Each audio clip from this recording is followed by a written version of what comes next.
بعد ما عملت معاكم العيش بدقيق الحبة الكاملة وعجبكم جدا، جات لي تعليقات حلوة جدا على الفيديو، وطبعا شكرا لتعليقاتكم. وطلبتوا مني بقى ان اعمل معاكم الرقاق الناشف برضو بدقيق الحبة الكاملة. زي ما انتوا شايفين الرقاق ناشف ومقرمش بسم الله ما شاء الله. شايفين الرقاقة كبيرة وجميلة. انا هقول لكم كل التفاصيل. طبعا دقيق القمح الكامل بيختلف عن الدقيق الابيض، ففي شوية حاجات كده اقول لكم عليها، وهقول لك ايه الاخطاء اللي ما تقعيش فيها، وهقول لك ايه الاخطاء اللي انا نفسي وقعت فيها علشان تتفاديها خالص وتطلعي احلى رقاق ان شاء الله. اول حاجه تستخدمي دقيق مكتوب عليه دقيق القمح الكامل. انا معايا كيلو من الدقيق، هجيب مج شاي كبير واملاه دقيق واسيبه على جنب. ليه هنسيبه على جنب؟ علشان ده الدقيق اللي هنفرد بيه الرقاق. وبقيه الكيلو هحطه معايا في الطبق. معلقه صغيره من الملح، وبعد كده هنحط الميه بتاعتنا. هحط كوبايتين كبار من الميه، وهجيب نص كوبايه اسيبها على جنب. دقيق الحبه الكامله بيمتص سوائل اكتر من الدقيق الابيض، فخدي بالك لازم نحط السوائل بتاعتنا بحذر لحد ما نوصل للقوام المطلوب. احنا عايزين العجينه بتاعتنا تكون ناشفه ويابسه علشان الرقاق يطلع معاكي مقرمش. فهحط شويه بشويه لحد ما اوصل للقوام بتاعي. هقولك في النهايه انا استخدمت ميه قد ايه للدقيق بتاعي. ممكن انت الدقيق بتاعك يحتاج اكتر او يحتاج اقل. اللي هيحكم هنا هو ملمس العجينه في الاخر اللي انا هوريهولك هيكون عامل ازاي. في الاول انا حطيت كوبايتين ميه كبار، بعد كده حطيت نص كوبايه شويه بشويه، ورجعت جبت نص كوبايه كمان وحطيتها برضو شويه بشويه. كده اجمالي الميه اللي انا استخدمتها هم 3 كوبايات كبار من الميه. طبعا خدي بالك ان انا شايله كوبايه كبيره من كيلو الدقيق سايباها على جنب، دي اللي هنفرد بيها، وبقيت كيلو الدقيق خد معايا 3 كوبايات من الميه. تمام. تعالي بقى شوفي ملمس العجينه. بصوا العجينه ازاي تقيله في نفسها ومتيبسه كده، ما هياش طريه، ما هياش بتلزق. بصوا متماسكه قوي، بضغط عليها بصعوبه. شايفه؟ هو ده الملمس اللي انا عايزاه. شوفي تيجي تقطعيها تحسي انها تقيله كده معاكي وانتي بتقطعيها. ركزوا قوي في القوام ده علشان هو ده سر الرقاق الناشف. عايزه اقولك ملحوظه مهمه، اوعي تحطي اي ماده دهنيه في العجينه علشان الرقاق يطلع معاكي ناشف. لو حطيتي اي ماده دهنيه زي زيت او سمنه او اي حاجه، الرقاق هيبقى طري معاكي مش هيقرمش. بصوا ملخص العجينه بتاعتنا هو دقيق وملح وميه بس، وقوام العجينه اللي انا وريتهولك بس كده هتطلعي ان شاء الله رقاق ناشف حلو جدا. هنقطع بقى العجينه بتاعتنا. الاول بجيب صينيه وارش عليها دقيق من اللي احنا سيبناه على جنب، وابدا اكور العجينه بتاعتي واحطها على الدقيق. بعد ما اقطع الكور بتاعتي لازم اسيبها ترتاح مده طويله، يعني غير الدقيق الابيض، عشان الدقيق اللي بالقمح الكامل بيكون فيه نخاله، فعشان يقدر يشيل معانا النخاله لما نيجي نرقه ونفرده فلازم نسيب العجينه ترتاح كويس قوي. فهنسيبها لمده ساعه تريح، وضروري جدا نغطيها بكيس علشان وشها ما يقشفش وينشف معانا، فلازم نغطي بكيس وبعدين بفوطه، وزي ما قلتلك لمده ساعه كامله تسيبيها ترتاح. في هنا بقى غلطه انا وقعت فيها عايزه اقول لكم عليها. انا قسمت العجينه بتاعتي ل 11 كوره. الكرة في ايدي حسيتها عادية متوسطة مش كبيرة، يعني هتعمل رقاقة متوسطة، لكن في الحقيقة دقيق القمح الكامل طلع مختلف عن الدقيق الابيض، والكرة المتوسطة اللي انا شايفاها تعمل رقاقة متوسطة دي عملت رقاقة كبيرة جدا. طيب وده ادى لايه؟ ادى لان الرقاقة معايا بقت كبيرة قوي، فهضطر اقعد اكسر فيها علشان اعملها في الصينية اللي انا عايزاها. كمان كل ما الرقاقة تكبر معاكي قوي معرضة انها تتقطع منك، لان كل ما نقعد نرق في العجينة بتاعتنا فالنخالة اللي في الدقيق دوت بتبقى عامله زي السكاكين كده وتقطع لك العجينه وتلاقيها بتتقطع منك. بس انا هقول لك شويه ملحوظات دلوقتي علشان ما تتقطعش منك، وفي نفس الوقت ترقيها قوي وتبقى رقيقه قوي.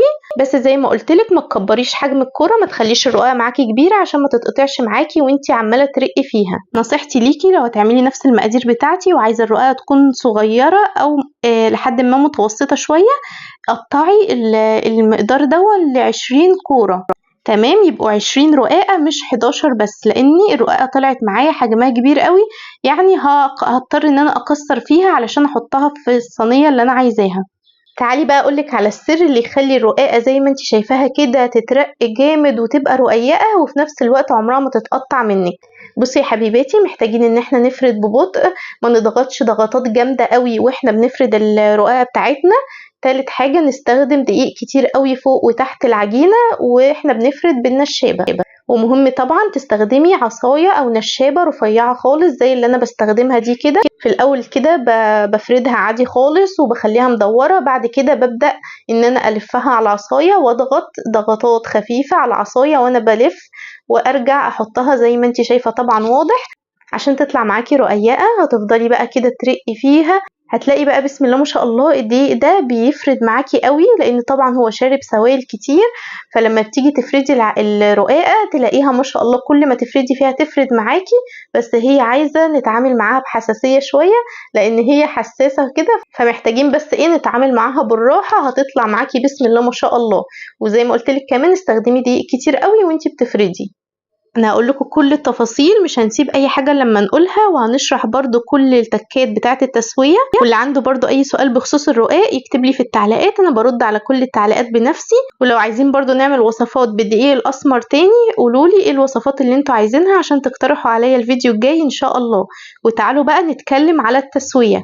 انا سويت في فرن البوتاجاز وهقول لكم ايه مميزاته وعيوبه.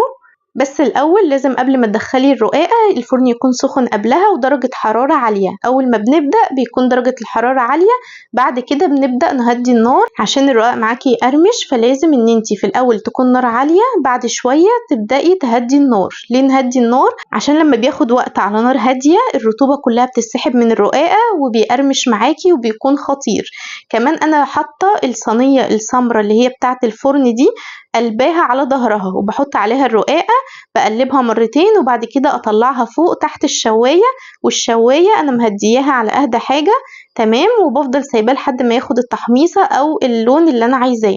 طب ايه هي العيوب اللي قابلتني وانا بسوي في فرن البوتاجاز؟ اول حاجه ان انتوا زي ما انتوا شايفين البوتاجاز بتاعي اتبهدل بهدله مش طبيعيه، بقى كله دقيق ونخاله واتبهدل جدا جدا. تاني حاجة لازم الفرن يفضل معاكي مفتوح طول الوقت، فهيطلع عليكي صهد ومعرضة تتلسعي وهتضطري تطلعي فوق وتنزلي تحت. فحسيتها انها شغلانة كبيرة شوية. انا بصراحة المرة الجاية هعمله على عين البوتاجاز من فوق، هيكون اسهل واحلى كتير من فرن البوتاجاز. طبعا فرن البوتاجاز طلع لي تسوية حلوة وكل حاجة، بس كان الموضوع صعب شوية، وزي ما قلتلك الفرن بتاعي اتدهول جدا. طب ايه هي مميزاته؟ مميزاته ان الرقاقة معايا كانت كبيرة قوي، فمكانش هينفع اسويها على البوتاجاز على عين البوتاجاز من فوق، فلازم كنت احطها في الفرن. لاني عايزة اقول لكم انتوا مش متخيلين الرقاقة كبيرة ازاي. لازم اول ما تخرجي الرقاقة من الفرن لازم تهويها كويس، حطيهم في منخل او على مشنة او فرديهم بعيد عن بعض علشان ياخد التهوية المظبوطة وما يطرش معاكي. تعالوا بقى شوفوا الرقاق وجماله بعد ما خرج من الفرن. هو بسم الله ما شاء الله طلع جميل، طعمه حلو قوي.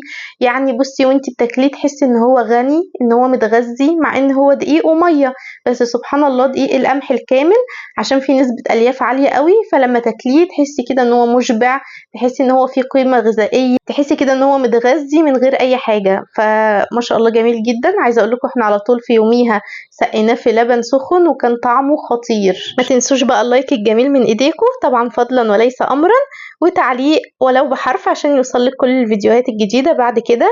ان شاء الله يطلع معاكم حلو قوي وتعملوه احسن مني كمان. ربنا يحسن ما بين ايديكم، وكل سنة وانتم طيبين وبألف هنا والشفا، والسلام عليكم ورحمة الله وبركاته.